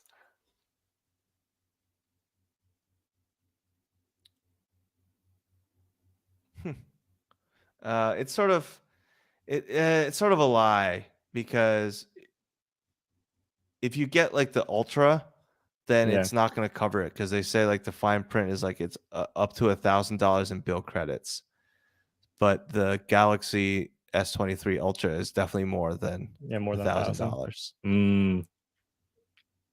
But it's definitely a steep discount on it, but um, it's not free.